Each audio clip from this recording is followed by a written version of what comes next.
오늘 우리에게 주시는 하나님의 말씀은 구약성경 사무엘상 21장 1절에서 9절 말씀입니다.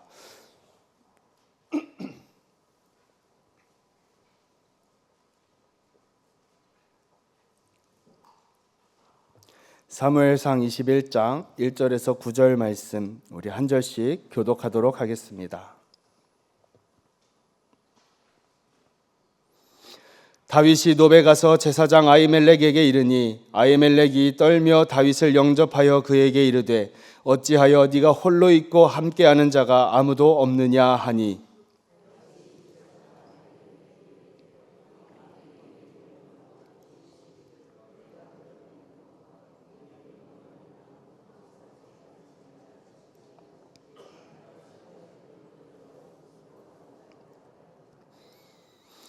이제 당신의 수중에 무엇이 있나이까? 떡 5덩이나 무엇이나 있는 대로 내 손에 주소서 하니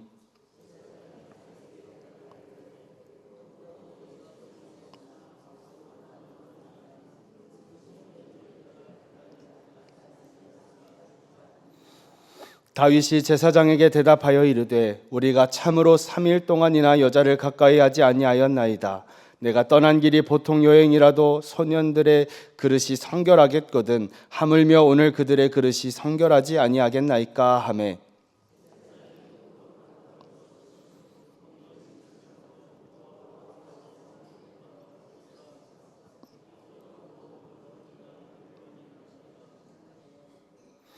그날에 사울의 신하 한 사람이 여호와 앞에 머물러 있었는데 그는 도액이라 이름하는 에돔 사람이요 사울의 목자장이었더라.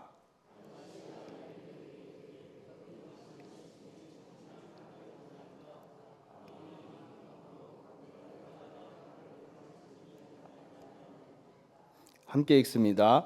제사장이 이르되 네가 엘라 골짜기에서 죽인 블레셋 사람 골리앗의 칼이 보자기에 쌓여 에봇 뒤에 있으니 네가 그것을 가지려거든 가지라. 여기는 그것밖에 다른 것이 없느니라 하는지라. 다윗이 이르되 그 같은 것이 또 없나니 내게 주소서 하더라. 아멘. 많은 성경 인물들 중에 다윗은 많은 그리스도인들에게 사랑받는 인물이기도 하고 또 우리가 자녀들을 향해서 얘야 네가 커서 다윗과 같은 사람이 되라 라고 말할 정도로 다윗은 많은 존경을 받는 인물입니다. 그런데 오늘 본문 말씀을 보면 이러한 사랑과 존경을 한 몸에 받는 이 다윗의 모습은 온데간데 없고 다소 실망스러운 모습을 우리가 보게 됩니다. 사울을 피해 도망다니는 다윗의 연약한 모습이지요. 이전에 용맹했던 다윗의 모습은 온데간데가 없습니다.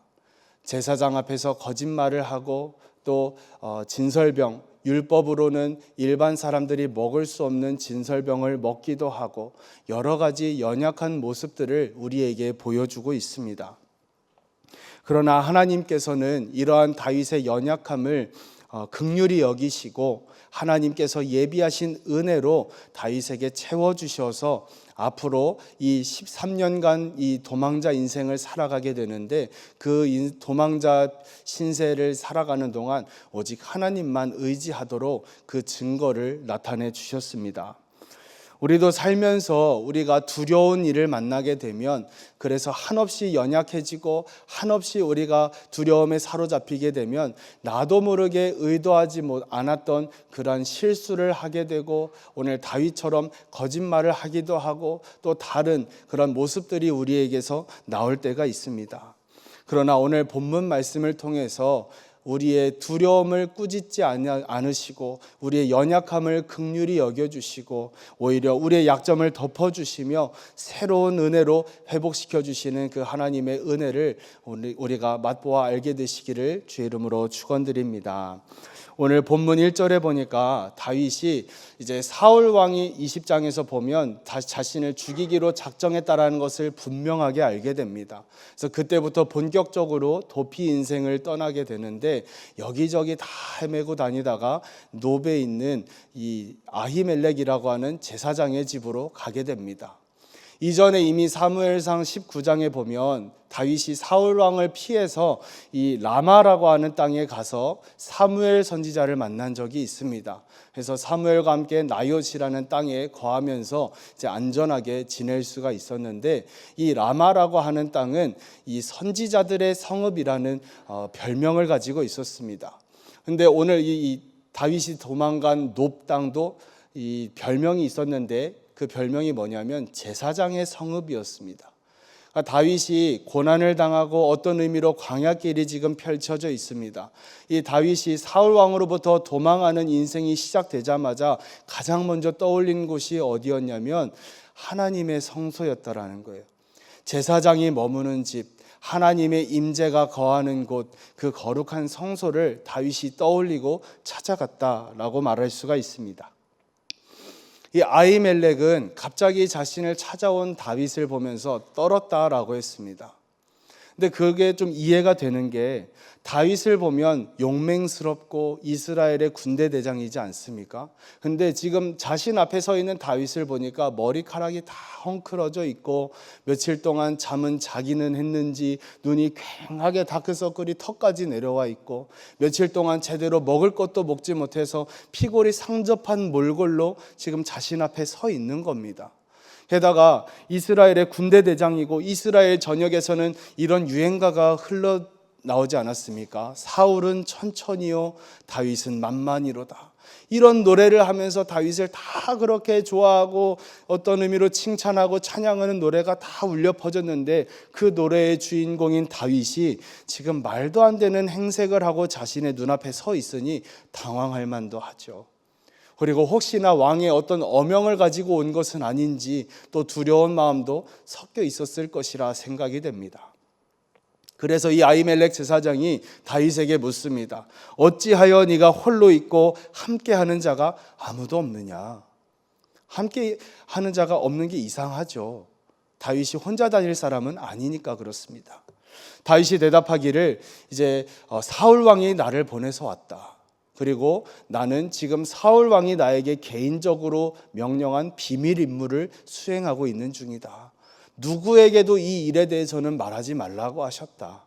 그리고 내가 지금 혼자 있는 게 아니라 이따가 그 나의 소년들을 여기저기로 오라고 해서 내가 그들을 다시 만날 것이다. 나 혼자 아니다. 이러면서 거짓말을 하는 것을 우리가 보게 됩니다. 성소에서 거짓말이라니요. 물론 성소뿐만 아니라 다윗 정도 되는 그 귀한 신앙의 인물이라고 하면 거짓말은 가당치 않는 사람 아니겠습니까? 우리가 생각했을 때 다윗이 그냥 아히멜렉 이 제사장에게 솔직하게 얘기했어도 되지 않았을까 싶습니다. 제사장이요, 제가 실은 들으면 놀라실 일이지만 사울 왕이 저를 죽이려고 하고 있습니다. 내가 지금 사울 왕을 피해서 도망 다니고 있는데 내가 도무지 어디로 가야 될지를 모르겠습니다. 어디로 어떻게 도망쳐야 될지를 도저히 모르겠으니 제발, 그래서 내가 하나님 앞에 뜻을 묻기 위해서 왔습니다. 그러니 나를 위해서 같이 좀 중보 좀 해주십시오. 나를 위해서 기도 좀 해주십시오. 이렇게 솔직하게 말했어야 맞는 것 같습니다. 그런데 지금 다윗은 너무너무 두려운 상황이에요. 누구도 신뢰할 수 없는 상황입니다. 지금 다윗 자신의 목숨이 위태로운 상황이지 않습니까? 가령 우리 여러분들에게 그런 일은 절대로 일어나지 않겠지만, 만약에 누군가가 여러분을 향해서 유재훈, 너 내가 지구 끝까지 쫓아가서 죽여버릴 거야, 이 말 한마디만 해도 여러분 밤에 잠 편하게 주무시겠습니까? 어디에서 어떻게 나타나서 나를 찌를지 혹은 차로 나를 받아서 죽일지 두려워서 뭐 제대로 숨이나 쉬겠습니까? 지금 다윗이 그런 상황이에요. 사울 왕이 자신을 죽이기로 작정한 그 순간부터 다윗은 알았어요. 이스라엘 전역에 내가 숨을 곳은 없겠구나. 왜요? 집으로 돌아가봤자 사울 왕은 다윗의 집 주소를 알고 있기 때문에 바로 보내서 죽여버릴 겁니다. 또한 자신이 살던 왕궁으로 돌아가는 것도 말이 안 되죠. 그리고 자신이 이끌었던 군대로 다시 돌아간다 하더라도 그 군사들이 자신을 환영해 줄 리가 없습니다. 그러니까 다윗은 지금 너무너무 두렵고 누구도 의지할 수 없고 누구도 신뢰할 수 없는 상황이에요. 게다가 아히멜렉 제사장이 아무리 하나님의 사람일지라도 사울 왕의 사주를 받아서 혹시 사울 왕이 심어놓은 신복일지 누가 알겠습니까? 그러니까 다윗은 자신이 너무 두려운 나머지 자기를 지키고자 거짓말을 하는 겁니다. 그리고는 3절에 이렇게 이야기하죠. 이제 당신의 수중에 무엇이 있나이까? 떡 5덩이나 무엇이나 있는 대로 내 손에 주십시오. 그러니까 며칠 동안 도망 다니면서 제대로 못 먹었으니까 얼마나 배고프겠어요. 그러니까 있는 대로 뭐든지 좀 나 좀 먹게 해 주십시오. 아무거나 좀 나에게 좀 주십시오. 이렇게 이야기를 하죠. 그때 아히멜렉은 이렇게 이야기합니다. 6절에 제사장이 그 거룩한 떡을 주었으니 거기는 진설병 곧 여호와 앞에서 물려낸 떡밖에 없었음이라. 이 떡은 더운 떡을 드리는 날에 물려낸 것이더라. 이 진설병을 먹게 합니다. 일반 떡이 아니라 거룩한 떡입니다. 하나님 앞에 올려드린 거룩한 떡이고, 이 율법에 보면 이 진설병은 제사장만 먹을 수 있도록 정해놓으신 율법이 있습니다. 그런데 이 다윗은 이 떡을 먹음으로 인해서 하나님의 율법을 어기기까지 한 것이죠. 하나님 앞에서 그리고 제사장 앞에서 거짓말을 하고 율법까지 어기는 그러한 실수를, 그러한 죄를 범하게 된 것입니다. 이렇게 자신이 먹는 문제가 해결되니까, 배고픔이 어느 정도 해결되니까 이제는 자신에게 필요한 것을 요구합니다. 8절에 보면 다윗이 아히멜렉에게 이르되 여기 당신의 수중에 창이나 칼이 없나이까? 왕의 일이 급함으로 내가 내 칼과 무기를 가지지 못하였나이다 하니. 이상하죠? 왕의 비밀 명령을 수행하고 있는데 창이나 칼이 없다는 겁니다. 혼자 온 것도 이상한데 아무런 준비가 되지 않은 것도 이상한 것이죠. 우리는 여기서 다윗이 영적으로도 육신적으로도 많이 지쳐 있었지만 영적으로도 많이 연약해져 있는 것을 보게 됩니다. 왜냐하면 이전에 다윗이 골리앗을 맞서 싸울 때 어떠한 사람이었습니까? 나는 칼과 창은 내게 없지만 너는 내게 칼과 창으로 다가올지라도 나는 내게 칼과 창은 없지만 만군의 여호와 하나님의 이름으로 내가 너와 맞서 싸운다라고 하면서 그렇게 골리앗을 이긴 사람이 다윗이지 않습니까? 그때의 다윗의 용맹스러웠던 그 모습과 믿음은 온데간데 없고 지금 사람의 무기, 이 창과 칼을 찾고 있는 것이죠.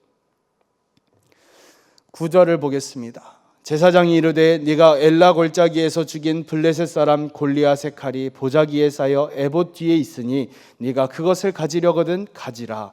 여기는 그것밖에 다른 것이 없느니라 하는지라. 다윗이 이르되 그 같은 것이 또 없나니 내게 주소서 하더라. 다윗은 이 칼을 요청해서 칼을 얻었고 그 칼을 가지고 이제는 그 성소에서 떠나가게 됩니다. 이 부분을 우리가 좀 생각해 보려고 합니다.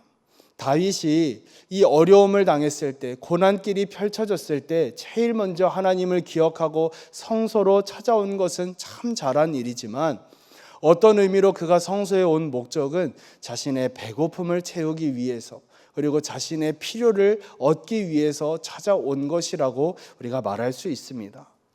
그런데 오늘 본문에서 정말 중요한 것은 다윗이 성소에서 거짓말을 하고 진설병을 먹음으로 율법까지 어기면서 그러한 실수와 그런 우를 범하지만 그러한 다윗을 하나님이 벌하지 않으셨다라는 거예요. 그를 그 자리에서 하나님이 징계하지 않으셨다라는 것입니다. 다윗이 진설병을 먹은 사건은 나중에 예수님께서도 기억하시고 이야기를 하세요. 마태복음 12장에 보면 예수님이 제자들과 함께 밀밭 사이로 걸어가는데 제자들이 너무 배가 고픈 겁니다. 그래서 안식일이지만 밀밭 밀 이삭을 잘라서 먹는데 그 모습을 보고는 바리새인들이 어떻게 당신의 제자들은 율법을 어길 수가 있습니까? 어떻게 당신의 제자들은 안식일에 일을 할 수가 있습니까? 이러면서 이제 막 따지는 겁니다. 그때 예수님께서 이 다윗이 진설병을 먹었던 이야기를 하시면서 율법보다 생명을 구하는 것이 더 귀중한 일이다라고 말씀을 가르쳐 주십니다. 정확히 이런 거죠. 하나님은 율법으로 다윗을 책망하시거나 징계하신 게 아니라 사랑으로 그에게 은혜를 베풀어 주시고 그의 생명을 살려주셨다라는 것이죠. 이제 다윗이 성전을 떠날 때 그의 배는 음식으로 채워졌고 새 힘을 얻게 되었습니다. 그리고 손에는 골리앗의 칼이 쥐어졌습니다. 비록 성전에 들어올 때나 나갈 때나 도망자의 신분은 변하지 않았지만 이 성소에 머무는 동안 다윗은 하나님의 은혜를 경험했고 채우심을 경험했고 회복을 경험하게 되었습니다. 다윗이 먹은 이 진설병과 이 골리앗의 칼은 사실 하나님의 준비된 은혜였다라고 말할 수 있습니다. 왜냐하면 앞에서도 말씀드린 것처럼 다윗이 먹은 떡은 일반 음식이 아니라고 말씀을 드렸습니다. 거룩한 떡, 하나님 앞에 올려드린 떡, 하나님 앞에서 독대하는 이 제사장만 먹을 수 있도록 율법에 정해진 떡이었는데 마침 그때에 이 아히멜렉의 수중에 진설병이 있었다라는 것은 하나님께서 그 다윗을 위해 예비해 두신 음식이었다라고 우리가 이야기할 수 있죠. 골리앗의 칼도 마찬가지입니다. 제사장의 집에 하나님을 예배하는 그 성소에 칼이 있다라는 것은 일반적으로 이해가 되지 않는 일이죠. 게다가 골리앗의 칼이 어디 창고에 있었던 게 아니라 제사장이 제사를 드릴 때 입는 에봇, 그 귀한 옷을 걸어두는 곳 그 뒤에 같이 보자기에 쌓여서 보관되었었다라는 것은 그만큼 골리앗의 칼도 어떤 의미가 있다라는 것이죠. 하나님이 다윗을 위해 예비해 두신 은혜였다라는 겁니다. 비록 오늘 본문 속에 다윗은 육적으로나 영적으로나 많이 쇠해졌고 연약해져 있었지만 그 상황 속에서도 다윗은 하나님을 기억하고 하나님의 임재가 있는 곳으로 달려갔습니다. 그리고 하나님은 다윗의 그 어떠한 연약함과 어떠한 행위에도 상관없이 율법으로 다스리신 게 아니라 은혜로 그를 품으시고 사랑으로 채워주셨습니다. 특별히 골리앗의 칼은 하나님께서 다윗에게 주신 승리의 상징이지 않습니까?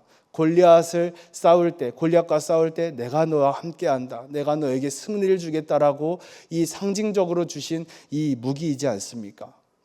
이제 앞으로 13년간의 도피 생활 동안 다윗은 이 하나님이 나와 함께 하신다라는 이 골리앗의 칼을 가지고 도망을 가게 됩니다. 하나님이 함께 하신다라는 그 약속을 받게 된 것이죠. 오늘 예배하고 하나님 앞에 간절히 기도하는 저와 여러분에게도 이러한 은혜가 있으시기를 간절히 소원합니다. 우리가 삶의 여러 가지 문제들, 크고 작은 문제들, 그리고 힘든 여정 가운데 주의 전을 찾아왔습니다. 우리가 하나님 앞에 영광을 올려드리기 위한 예배가 아니라 때로는 우리의 필요를 채움받기 위해서 내 연약함을 다시 새롭게 받기 위해서 어떤 의미로 내 목적, 내 요구를 달성하기 위해서 찾아왔다 할지라도 하나님은 그러한 우리를 불쌍히 여기시고 하나님이 예비하신 은혜로 우리를 채워주시고 다시 새 힘을 얻어서 앞으로의 남은 여정을 걸어가게 하시는 하나님이심을 믿으시기 바랍니다.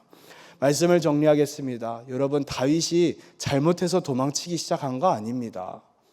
다윗이 뭔가 사울에게 큰 죄를 지어서 지금 도망다니고 있는 게 아닙니다. 다윗처럼 신실한 사람이, 다윗처럼 이 위대한 믿음의 사람이 도망다니는 것 결코 일어나서는 안 될 일이 일어난 것이죠. 오늘 우리에게도 마찬가지입니다. 하나님을 믿고 하나님을 잘 섬기고 하나님을 신뢰하면서 살아가는 우리의 인생길에도 일어나서는 안 될 그러한 고난이 찾아올 때가 있다라는 것이죠. 광야는 말 그대로 사막입니다. 의지할 것도 없고 찾을 수 있는 것도 없고 얻을 것도 없고 바라볼 것도 아무것도 없는 곳이 사막, 광야입니다. 이 광야를 만나게 되면 수많은 고통과 긴 인내의 시간들을 감당하게 되죠. 이때 우리는 왜 나인가? 왜 나에게 이런 고난이 찾아왔는가? 왜 나에게 이런 어려움을 주시는 걸까? 우리는 이 원인에 대해서 깊이 생각하게 됩니다. 근데 여러분, 그 원인에 대해서 생각하면 그 답이 찾아지시던가요? 하나님은 그 질문에 대해서는 잘 대답해 주시지 않습니다. 왜냐하면 우리의 이성과 경험으로는 하나님의 지혜를 다 이해할 수 없기 때문에 그렇습니다. 이러한 어려운 상황 가운데 우리가 할 수 있는 최선의 일은 하나님을 기억하고 하나님 앞으로 나와 엎드리는 것입니다.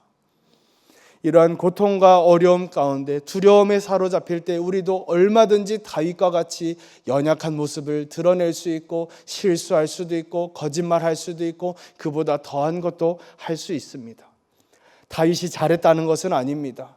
그러나 하나님은 우리를 율법으로 잘했다 하면 칭찬해 주시고 못했다 하면 그 자리에서 징계하시는 분이 아니라 은혜로 우리를 다스리시는 분이십니다.